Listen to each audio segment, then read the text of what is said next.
Argentina আর ব্রাজিলের খেলাকে কেন্দ্র করে যা শুরু হয়েছে, আমরা মুসলমানেরা কি এগুলি করতে পারি ভাই? কিছুদিন আগে দেখলাম কুষ্টিয়ায় ব্রাজিল হেরে যাওয়াকে কেন্দ্র করে এক ছেলে আত্মহত্যা করে বসে। এ তো জান্নাতুল ফেরদাউসে যাবে নাকি? এই যে ব্রাজিল, এই যে আর্জেন্টিনা, আপনি জানেন এই দেশগুলো কোন দেশ? ফিলিস্তিনি মুসলমানদেরকে যখন গণহারে দুনিয়া থেকে বিদায় করা হচ্ছে, এই সেই আর্জেন্টিনা, এই সেই ব্রাজিলের মতো দেশগুলো সমানে ইসরায়েলকে সহযোগিতা করেই যাচ্ছে। অথচ আপনি একজন মুসলিম হয়ে আর্জেন্টিনা ব্রাজিলের জন্য পাগল। আপনি একজন মুসলমান হয়ে কেমনে আর্জেন্টিনা আর ব্রাজিলের কাটিংয়ে মাথার চুল কাটেন, আর্জেন্টিনার পোশাক ব্রাজিলের পোশাক পরে পরে আপনি বুক টান করে ঘুরেন, পরিচয় দেন আমি আর্জেন্টিনা ব্রাজিলের সমর্থক। আমাদের সবচেয়ে বড় পরিচয় আমরা আল্লাহর বান্দা। কার বান্দা? এরপরে সবচেয়ে বড় পরিচয় আমরা মুহাম্মদ রাসূলুল্লাহর উম্মত। এরপরে 3 নম্বরে আমাদের পরিচয় আমরা মুসলিম। 3 নম্বরে আমাদের পরিচয় কি? এর চেয়ে বড় কোনো পরিচয় আছে?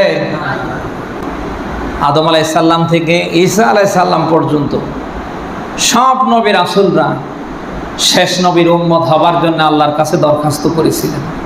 আল্লাহ নবী না বানিয়ে আমাদেরকে শেষ নবীর উম্মত বানানো হোক। আমরা কয়জন দরখাস্ত দিয়েছিলাম? হ্যাঁ, সেই রসুলের সুন্নাহ আমাদের ভেতরে নেই। আমাদের তো চুল কাটা হবে রসুলের সুন্নাহ অনুযায়ী।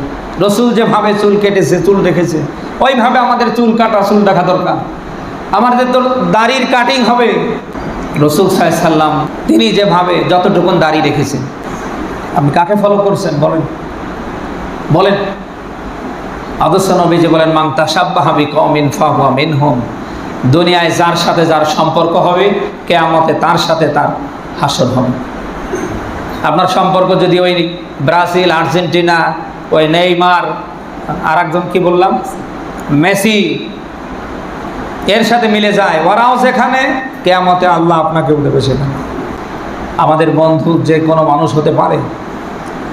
কথা বলেন, সবাই আমাদের বন্ধু হতে পারে?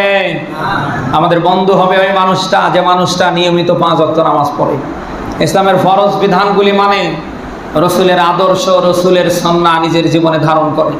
এই মানুষটাই কেবল আমাদের বন্ধু হতে পারে। বলেন। আপনি সূরা ফুরকান 25 নাম্বার সূরার 19 নাম্বার পারার প্রথম নাম্বার ব্যারিস্টার 28 নাম্বার আয়াতে পাবেন। 1000 বছর পূর্বে আল্লাহ ব্যাখ্যা দিয়েছেন, ইয়া ওয়াইলাতা লাইতানি লাম আত্তাখিদ ফুলানান খলিলা।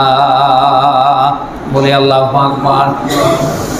আল্লাহ তাআলা বলেন, কিয়ামতের ময়দানে মানুষ আফসোস করবে বন্ধুর ব্যাপারে।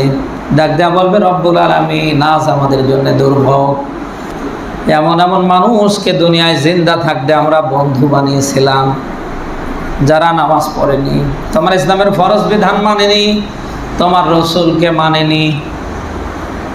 আজ এমন মানুষকে বন্ধু বানাবার কারণে আজ আমাদের এই পরিণতি হয়েছে। আমি আপনাদের মাঝে জানতে চাই, কিয়ামতে দুঃখ করে আল্লাহর সামনে বললে পার পাওয়া যাবে? বলেন বলেন। আপনি ওই দিন যেন আল্লাহর সামনে দাঁড়িয়ে দুঃখ প্রকাশ করতে না পারেন, সেজন্যই আল্লাহ তাআলা আপনার আমার জন্য মেসেজ আকারে বার্তা দিয়েছেন। দুনিয়ার মানুষ যাকে তাকে বন্ধু বানানো যাবে না। বন্ধু হবে কেবল একমাত্র মুসলমানদের বন্ধু মুসলমান। মুসলিমের বন্ধু কে হবে? আরো জোরে। একজন মুসলমান কখনো কোনো হিন্দু, বৌদ্ধ, খ্রিস্টানকে বন্ধু বানাতে পারে না। মুমিন যদি দাবি করেন, ইমানদার যদি দাবি করেন, আপনার বন্ধু হবে একজন ইমানদার, একজন মুমিন। সূরা আলে ইমরানের 28 নম্বর আয়াতে আল্লাহ ব্যাখ্যা দিয়েছেন, লা ইয়াত্তাখিযুল মুমিনুনাল কাফিরিনা আউলিয়া মিন দুনিল মুমিনিন। এটার দিকে খেয়াল করেন।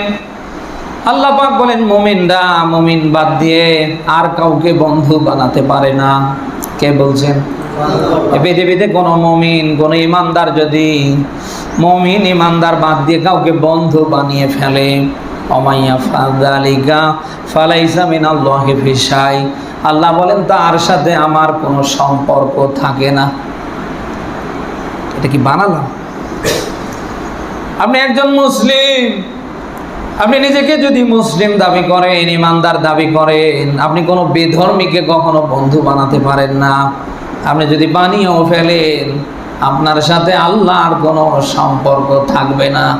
আরে পৃথিবীতে আল্লাহর সাথে যদি কারোর সম্পর্ক নাই থাকে, আল্লাহ যদি ওর দিকে না তাকায়, ওর নামাজ, ওর রোজা, ওর দুনিয়ার যত ভালো কাজ, এটা কি আল্লাহ আদৌ নেবে? বলেন বলেন বলেন, না নেবে না। এই জন্য বন্ধু যাকে তাকে বানানো যাবে না।